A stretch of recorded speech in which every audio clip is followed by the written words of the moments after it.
Assalamualaikum warahmatullahi wabarakatuh.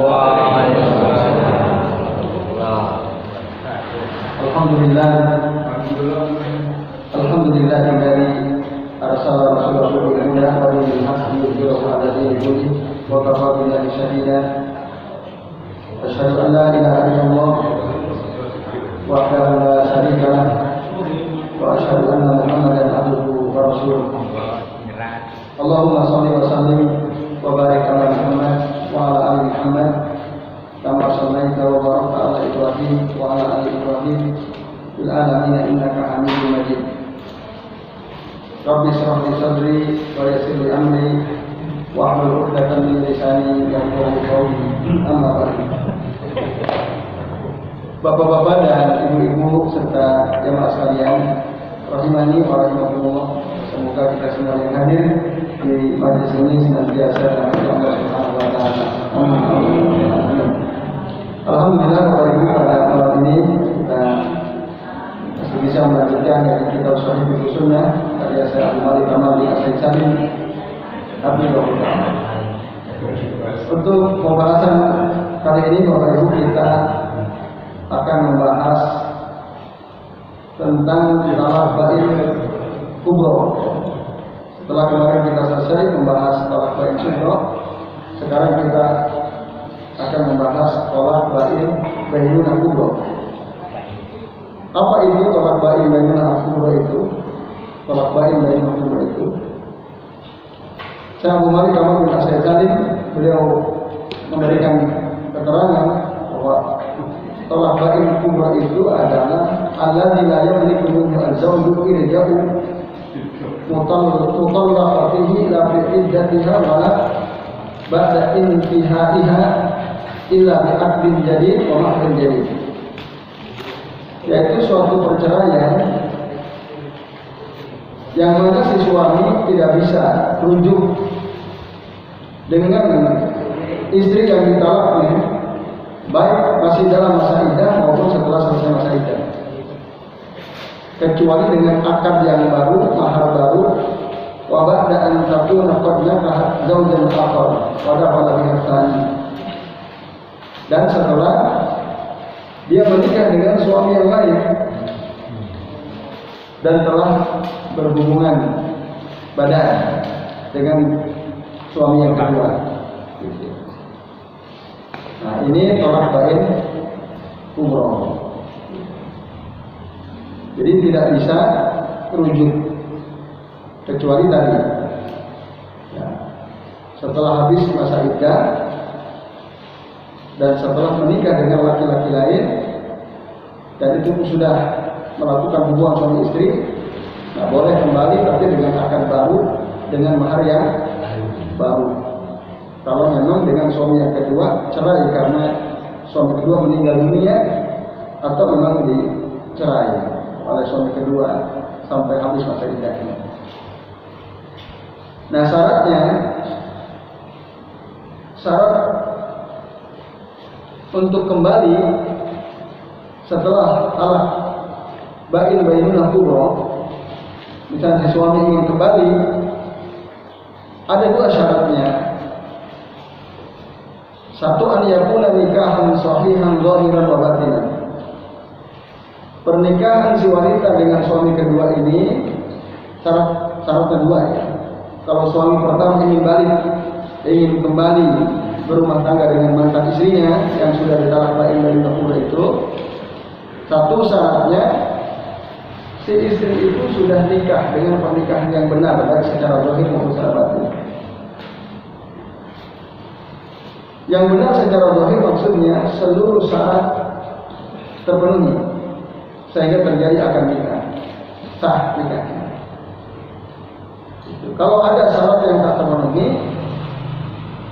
maka dalam pernikahan yang kedua misalnya tidak ada syarat yang tak terpenuhi, maka tidak bisa menghalalkan untuk kembali ke suami pertama. Walaupun dengan suami kedua cerai, tapi pernikahannya nggak sah. Misalnya nggak ada walinya. Nah, sementara makna sah secara batin artinya pernikahan yang dilakukan oleh suami yang kedua ini secara batin maksudnya memang dia menikahi si wanita itu ingin membangun rumah tangga, menjaga kehormatan diri mereka berdua, ingin punya anak keturunan. Itu. Secara batin itu diinginkan, bukan sekedar rekayasa. Kalau tujuannya rekayasa untuk supaya si perempuan ini bisa balik ke suami yang pertama, maka ini haram. Bahkan diancam dalam hadis riwayat Abu Daud dihasankan oleh Syekh Albani, kata Nabi SAW, Abdullah bin Mas'ud radhiyallahu anhu mengatakan, la'ana Rasulullah sallallahu alaihi wasallam al-muhallila wal muhallala lahu. Rasulullah SAW melaknat seorang laki-laki yang menikahi perempuan agar si perempuan itu halal kembali ke suami pertama. Muhallil. Jadi si suami kedua ini kalau dia tujuannya menikah supaya dia si wanita itu halal kembali ke suami pertama, disebut al-muhallil. Itu dilaknat oleh Rasulullah. Sementara al-muhallala lahu itu adalah laki-laki yang suami pertama. Itu juga dilaknat oleh Rasulullah SAW. Persekongkolan, rekayasa, gitu. Nah ini tidak boleh, tapi ini terjadi ya di masyarakat. Yang dulu kami pernah cerita ya, di kampung kami itu dulu ada suami istri bercerai sudah talak 3, bainunah kubro. Lalu ternyata mereka ingin kembali. Nah syaratnya kan harus nikah. Ada salah satu anak muda di kampung kami dibayar mahal. Mungkin kalau sekarang sudah 30 juta. Hanya untuk menghalalkan, maksudnya supaya isinya itu halal kembali kepada suami. Itu pun konon kabarnya dia dikasih syarat, awas kamu hati-hati jangan sentuh-sentuh, hanya untuk menikahi ekor. Itu terjadi. Nah ini dilaknat, haram hukumnya.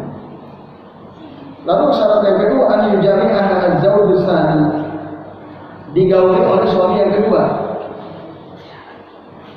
Jadi tidak cukup hanya dengan akad yang sahih tanpa digauli. Gitu. Dan ini adalah kesepakatan mayoritas ulama salaf dan khalaf, kecuali Sa'id ibnu al-Musayyib. Beliau berbeda pendapat. Tapi pada umumnya para ulama sepakat bahwa syarat kalau ingin kembali ke suami pertama, maka si wanita tadi menikah dengan laki-laki kedua dan sudah berhubungan suami istri. Maka dulu ada hadis dari Aisyah radhiyallahu anha.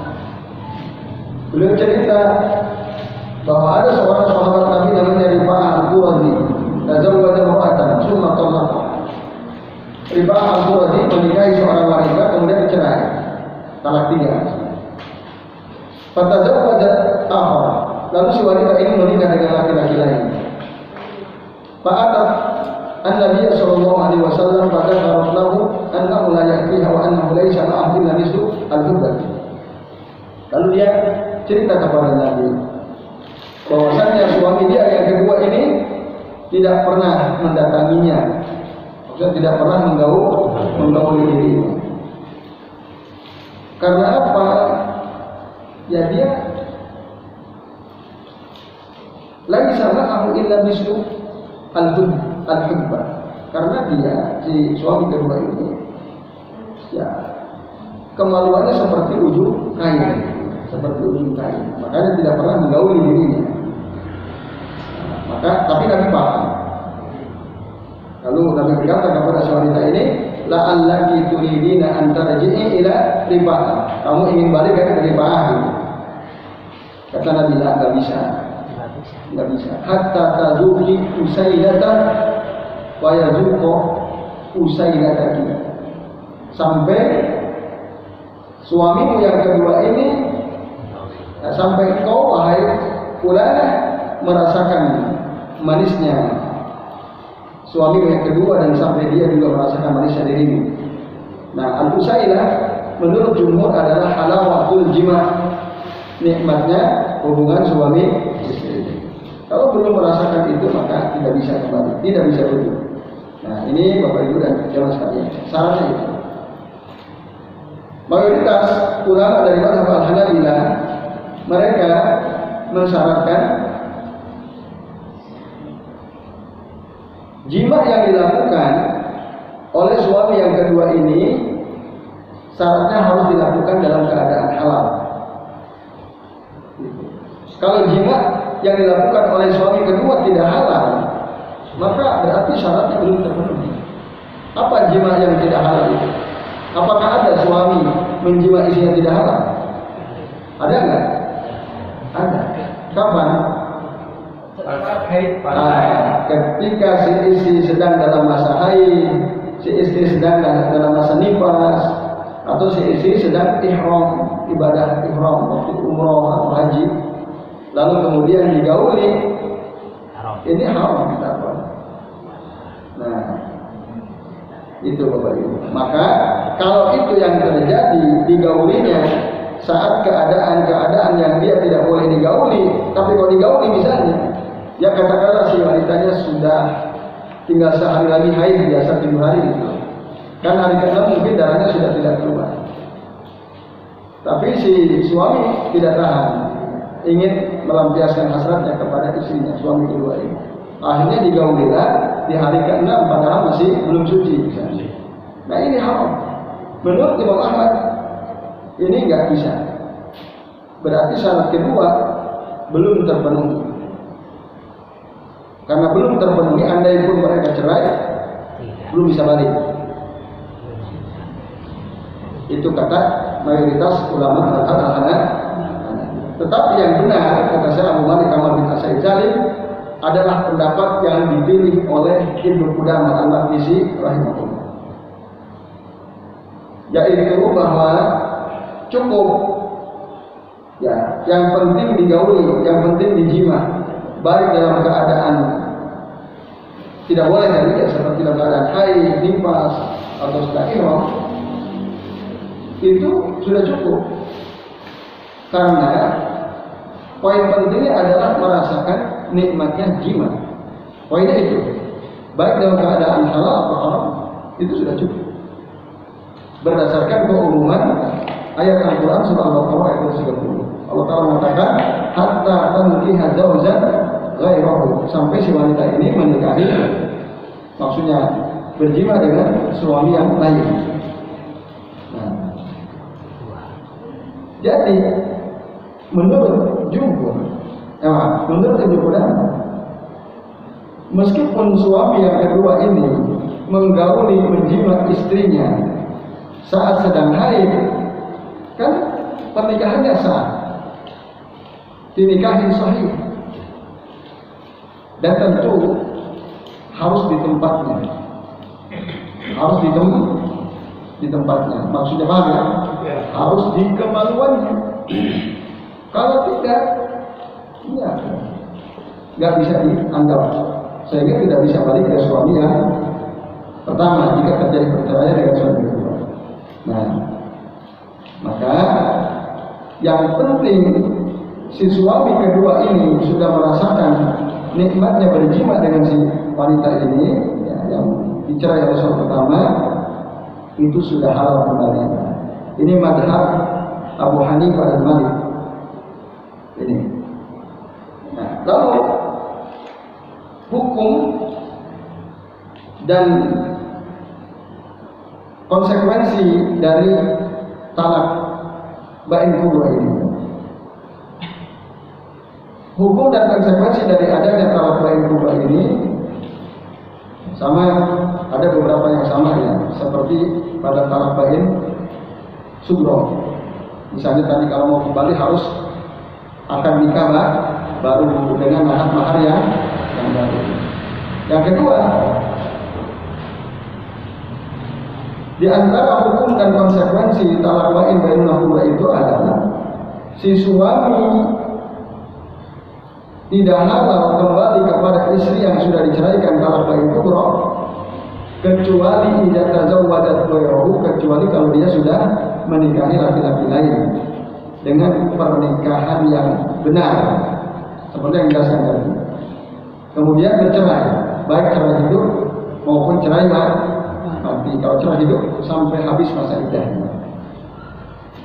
Nah, lalu kalau dia sudah sebenarnya wanita ini menikah dengan laki-laki kedua setelah talak bain kubro dengan laki-laki pertama, kan dia diganti dengan laki-laki yang kedua.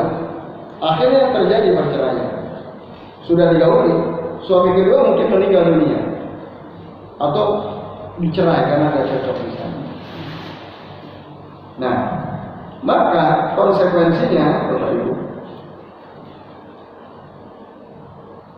kembali ke nol secara apa namanya? Kalau istilah Pak kan kuota talak ya, kuota talak itu kembali ke nol. Ya, netral lagi. Ada seperti sebagaimana dia dulu awal mula menikahi. Ya, itu. Nah ini Bapak Ibu dan jamaah sekalian ya. Jadi kembali lagi ke nol. Nanti kalau dia si perempuan ini kembali kepada suami pertama, berarti masih ada kesempatan 3 kali perceraian. Itu menurut ijma para ulama. Nah lalu pembahasan berikutnya Bapak Ibu, kapan terjadi talak bain bainuna kubro? Ya kalau sudah dicerai sebanyak 3 kali berdasarkan Al-Quran surah Al-Baqarah ayat 229 sampai 230 ya. At-talaqu marratan fa imsakun bima'rufin aw tasrihun biihsan. Talak itu 2 kali, maka kalau sudah 2 kali talak bisa dipertahankan dengan cara yang ma'ruf atau dilepas dengan cara yang baik. Kalau di ayat 30-nya wa in talaqaha, kalau talak lagi ketika 3 kalinya fala tahillu lahu min ba'du hatta tankiha zawjan ghayrahu. Maka tidak halal bagi si suami ini setelah ditalak 3 kali ya, sampai untuk kembali sampai dia menikah lagi dengan suami yang lain. Nah ini adalah kesepakatan para ulama. Al-hada ijma'u ahli ulama. Ya baik. Lalu pembahasan berikutnya yang terakhir misalnya, bagaimana jika ada suami menceraikan istrinya ya, dengan mengucapkan kamu saya cerai, kamu saya cerai, kamu saya cerai di satu majelis 3 kali diucapkan. Atau si suami mengatakan kamu aku cerai talak 3 dan baru 1 kali talak, tapi dia mengatakan kamu saya talak 3. Apa hukumnya? Nah, Bapak Ibu dan sekalian, apakah terjadi talak 3 atau bagaimana? Nah, di sini contohkan misal ada laki-laki bilang ke istrinya anti tolik atau tolik, cerai 3 kali. Nah ini masalah yang dari dulu dibahas oleh para ulama. Ada khilaf memang di antara para ulama berdasarkan penelusuran Syekh Abu Malik Kamal bin Asy Salim, ada 3 pendapat terkait hukum suami yang menceraikan istrinya 3 kali, talak 3 di satu majelis. Bisa dengan ucapan tadi, kamu saya talak 3, atau kamu saya cerai, kamu saya cerai, kamu saya cerai 3 kali. Udah selesai talak 3 misalnya. Nah, dijelaskan di dalam kitab ini ya, ada 3 pandangan. Ini masalah penting ya, karena sering terjadi. Pendapat pertama, mereka mengatakan talak seperti ini boleh ubah. Ya pokok salasa. Maka terjadi talak 3. Ini mazhab Asy-Syafi'i dan riwayat yang qadimah an Ahmad wa Ibnu Hazm. Termasuk riwayat yang lama dari Imam Ahmad dan Ibnu Hazm. Jadi terjadi. Maka hati-hati para suami yang ketika mencerai istrinya dimatakan istriku aku cerai, kamu cerai talak 3. Itu terjadi. Itu boleh terjadi. Atau tadi kamu saya cerai, kamu saya cerai, kamu saya cerai 3 kali selesai. pulang sana ke orang tuamu. Terjadi, dan itu boleh.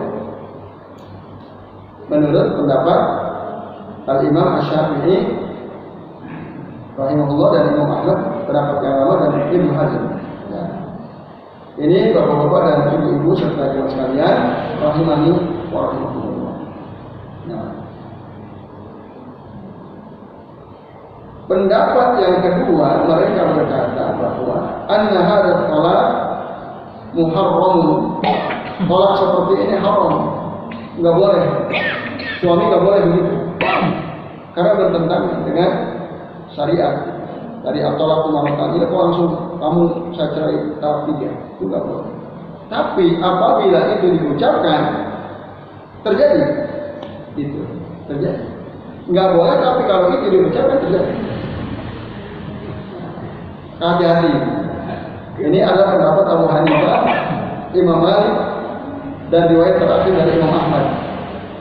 Dan ini adalah juga pandangan yang dinukil dari kebanyakan ulama salaf dari kalangan sahabat dan tabi'in. Jadi pendapat pertama dan kedua ini mereka sepakat bahwa perceraian terjadi 3 kali, walaupun dikatakan di satu majelis. Dikatakan hanya dengan 1 kali ucapan, kamu saya talak 3. Tapi bedanya pendapat pertama itu juga, pendapat kedua mengatakan itu haram. Tapi perceraiannya tetap terjadi. Itu Bapak Ibu dan jemaah sekalian. Dasarnya apa? Dasarnya surah Al-Baqarah ayat 30 kan. Fa in talaqaha fala tahillu lahu min ba'du hatta tankiha zawjan ghayra. Jika dia si suami menceraikan istrinya, maka tidak halal baginya setelah itu sampai dia menikah dengan suami yang lain. Qalu, mereka berkata, fa hadzal talaq yaqa'u ala salasati al-majmu'ati wa ghairu muqarrar. Nah, ini talak ini terjadi pada ucapan talak 3 secara langsung di satu majelis. Nah, ini bapak-bapak dan ibu-ibu serta jemaah sekalian. Walaupun saya Abu Malik Kamal bin As-Salim beliau mengomentari, kata beliau enggak, ini enggak ada kaitan dengan itu. Jadi ayat ini kata beliau, kalau dijadikan dalil tentang terjadinya talak 3 diucapkan di satu majelis, lalu berdalil dengan surah Al-Baqarah ayat 30 ini enggak ada kaitannya, gitu. Karena apa?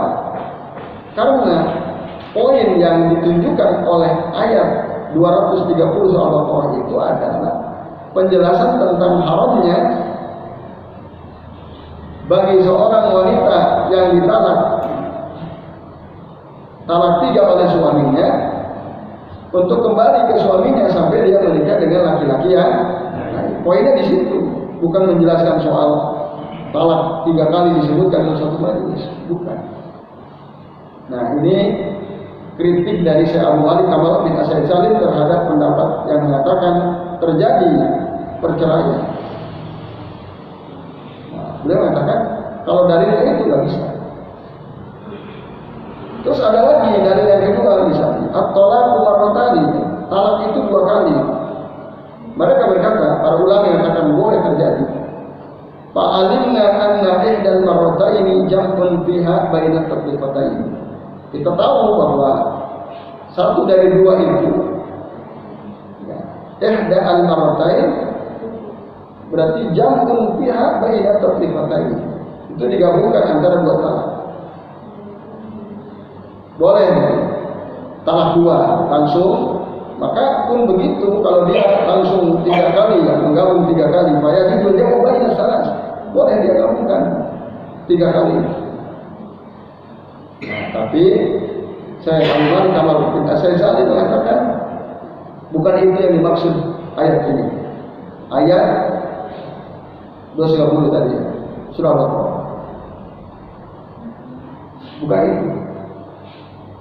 Nah, yang dimaksud talak marotani itu yaitu talak yang memungkinkan si suami untuk kembali rujuk dengan istrinya. Itu yang dimaksud talak marotani. Ya talak 2 kali itu maksudnya perceraian yang masih memungkinkan si suami rujuk kepada istri. Itulah tafsir mayoritas ulama mufassir ahli tafsir. Nah, ini bapak-bapak dan ibu-ibu serta jamaah sekalian, dan masih banyak ya dalil lain, tapi saya kira itu sudah cukup. Kemudian yang terakhir, pendapat yang terakhir, mereka mengatakan bahwa kata cerai yang diucapkan di satu majelis 3 kali atau ucapan cerai kamu 3 kali, setelah kamu talak 3, maka talak seperti ini haram, tidak boleh, dan konsekuensi yang ada terjadi 1 kali. Kalau suami bilang aku talak kamu talak 3, aku cerai kamu talak 3, baru 1 kali, ya udah 1 kali, nggak berlaku 3 tidak berlaku. Nah ini. Kalau ada orang mengatakan aku cerai kamu talak 3, itu nggak bisa.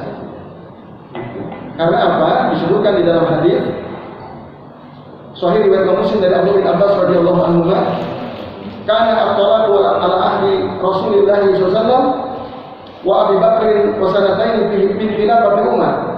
Talaqu as-salasi wahidah. Perceraian di zaman Rasul, di zaman Abu Bakar, di zaman ketika Umar menjadi khalifah 2 tahun pertama, talak 3 yang diucapkan di satu majlis itu hanya dihitung 1. Maka Umar, kalau Umar berkata, Innan nasa qad ista'jalu bi amrin kanat lahum fihi anatun. Sesungguhnya orang-orang telah tergesa-gesa dalam perkara yang mana seharusnya mereka berhati-hati. Walau amdainahum alaihim, kalau ini dibiarkan dilakukan oleh mereka, fa'allahu alaihim, maka nanti akan terus seperti itu. Orang menggampang-gampangkan. Maka ketika Umar jadi khalifah setelah 2 tahun pertama, kalau ada orang mengatakan kepada istrinya, aku cerai kamu talak 3, yaitu terjadi hidup 3 di masa Umar. Kalau di masa Rasulullah kan satu. Nah, ini bapak-bapak dan ibu sekalian.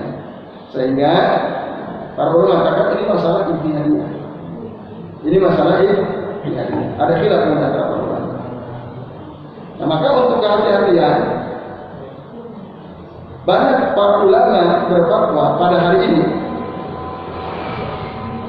bahwa kalau ada orang suami mengatakan kepada istrinya aku cerai engkau talak 3, itu terjadi talak 3. Supaya apa? Mencegah agar para suami itu jangan main-main, jangan gampang-gampang dengan aku talak 3. Nah, maka kalau itu terjadi seperti yang dikatakan Umar, terjadi. Kalau dibiarkan nanti orang gampang sekali mengatakan. Nah, ini kesimpulannya Bapak Ibu dan sekalian. Nah, termasuk ini saya Abu Bakar kalau saya saling banyak cukup panjang membahas masalah ini, tapi di akhir beliau berkesimpulan bahwa pendapat yang wajib kalau menurut beliau ya, pendapat yang wajib setelah beliau teliti bahwa dalil yang paling kuat terkait dengan masalah tadi, kalau ada suami mengatakan aku cerai engkau talak 3 atau diulang 3 kali dalam satu majelis, Bapak Ibu dan sekalian, falladhi yatarajjahu ladayya huwa anna talaq salas. Menurut beliau yang kuat di sisiku bahwa itu terjadi talak 3. Walaupun dia ulangi bintikror gitu, aku cerai kamu, aku cerai kamu, aku cerai kamu. Apa? Kalau dia dikatakan diulang lagi, aku cerai kamu, aku cerai kamu, aku cerai kamu. Ini menurut pendapat saya Abu Malik ya, la yaqa'u illa wahidah. Itu tidaklah terjadi kecuali 1 kali, dan itu pun bisa rujuk rezekinya. Nah ini pendapat saya Abu Malik awal yang saya tadi bin Salim. Kalau diulang-ulang saya cerai kamu, saya cerai kamu, saya cerai kamu, itu hanya terjadi satu. Nah, ini hukum asalnya. Tapi kalau seorang hakim, seorang qadhi melihat ada kemaslahatan, kalau ada suami mengatakan aku cerai kamu talak 3, nah, maka berdasarkan ijtihad si hakim, lalu dia menjatuhkan terjadi talak 3, Itu mungkin terjadi sebagaimana dilakukan oleh Umar ibn Khattab radhiyallahu anhu. Jadi Umar pun menetapkan hukum kalau ada laki-laki bilang ke istrinya, aku cerai kamu talak 3, itu terjadi. Nah, itu kalau dengan seperti itu memang ada kemaslahatan. Jadi wallahu a'lam bishawab. Itu dia Bapak Ibu terkait hukumnya. Kalau ada suami mencerai istrinya di satu majelis, di satu kesempatan kok langsung aku talak 2 kamu, aku talak 3 kamu. Gitu. Kalau ada nih di antara kita yang menceraikan istrinya, dia langsung mengatakan aku talak kamu, talak 2. Nah, itu kalau kita merujuk ke sini, sudah terjadi. Yaitu Allahu a'lam. Baik Bapak Ibu, demikian kita bisa bahas. Sebelum diakhiri mungkin ada yang mau tanya. Jelas ya? Assalamualaikum warahmatullahi wabarakatuh. Waalaikumsalam warahmatullahi wabarakatuh. Dia menyatakan talak ini dinyatakan sah lalu misalnya masuk ke pengadilan di Indonesia. Perlukah dia itu saksi? Waktu mentalak? Iya, mengucapkan begitu. Perlukah ada saksi? Saya cerai kamu gitu. Nah, iya, sampai 3 kali itu. Kalau dia hanya ngomong dengan istri saja, Ya. sampai 3 kali itu. Nah, nanti sampai di pengadilan apa itu dianggap sah atau tidak. Kemudian yang kedua kalinya, seandainya sah lalu ingin rujuk, itu tekniknya nanti itu kalau secara negara Pak ya, itu masuk ke KUA, ngijab lagi, catat buku baru lagi, atau gimana Ustaz? Yang mengucapkan talak 3 Dia kalau ingin rujuk lagi setelah prosesnya di pengadilan. maksudnya ya dia bersuami lagi lalu kan kumpul lagi loh. Nah, dia kan harus mencatat. Nah, ini perlu nggak pencatatan lagi di KUA. Demikian harapan dan pertanyaan menjawab. Assalamualaikum warahmatullahi wabarakatuh. Oke. Baik, pertanyaannya tadi perlukah saksi gitu ya? Ketika menceraikan istri, apalagi mengatakan aku cerai kamu talak 3. Ya. Perlu saksi atau tidak? Nah, pada pembahasan yang lalu, para ulama berbeda pendapat, termasuk wujudnya. Apakah perlu ada saksi atau tidak perlu ada saksi? Gitu. Nah, sebagian ulama mengatakan tidak perlu ada saksi, tidak perlu ada saksi. Sebagian lagi mengatakan perlu adanya saksi, apalagi di zaman sekarang perlu adanya saksi. Nah, saya Abu Malik Kamal bin Asyid Salim beliau cenderung kepada pendapat yang kedua, perlu adanya saksi. Tadi misalnya si suami bilang, aku cerai kamu talak 3. Istrinya kan dengar tuh, dia ingat sama istrinya. Baru seminggu istrinya mau balik, suaminya mau balik kan? Apa deket-deketin gitu, deketin suami atau istrinya. Istrinya kan, kamu kan kemarin sudah bilang seminggu yang lalu, kamu bilang kamu mentalak aku talak 3. Oh sekarang mau grepe-grepe, mau deket-deket. Bukan mahram sudah, misalnya istrinya. Oh suaminya enggak, aku cuma bercanda misalnya. Kata istrinya nggak bisa. Kamu sudah 3 kali. Nah, akhirnya ya udah ke pengadilan kan. Nanti pengadilan gimana? Siapa saksinya kan ini? Istrinya mengingkari, apa suaminya mengingkari? Dia sudah mengatakan, aku cerai kamu talak 3. Nah, istrinya bilang, Pak Hakim, dia sudah menceraikan saya talak 3. Suaminya bilang, enggak Pak Hakim, bohong dia. Loh, buktinya mana? Itu saya cuma, kalau saya kesal saya bilang saya cerai kamu. Nah kalau nggak ada saksi kan repot. Nah itu. Maka di zaman seperti sekarang ini memang perlu ada saksi. Nah saksi itu bisa orang yang melihat langsung, bisa rekaman, direkam isinya, direkam. Itu. Kalau dengan ucapan direkam. Ini, nah itu bisa jadi bukti. Yaitu Pak. Nah nanti si hakim itu mau ngikutin pendapat Tuhan atau sebagaimana keputusan Nabi dan Abu Bakar. Gitu. Nah itu tergantung mana yang lebih masalah. Kalau ternyata memang mereka itu udah nggak susah, akunnya susah. Nah maka dalam keadaan seperti itu udah terjadi talak 3. Tapi kalau ternyata dua-duanya semua masih ada cinta, kelihatan gitu ya. Nah, dalam keadaan seperti itu maka si hakim lebih baik memutuskan seperti keputusan Nabi dan Abu Bakar. yaitu hanya 1 kali kalau boleh balik. Ya gitu. Jadi itu bagiannya. Ya. Nah, pertanyaan kedua saya kira sudah terjawab dengan jawaban yang pertama ini. Nah, andai kata si hakim menetapkan terjadi talak 3, lalu kemudian ingin merujuk, syaratnya kan 2 tadi, sudah nikah dengan laki-laki lain, sudah digauli, terus dicerai oleh suami yang kedua, ya harus nikah baru, akad baru, catatan baru ke KUA. Tapi kalau malas ke KUA, nikah siri ya boleh juga. Itu boleh selama syarat dan ya itu tergantung ya mau siri atau mau formil lagi kan. Ya itu. Demikian kita akhiri kajian kita dengan membaca doa. Majlis sudah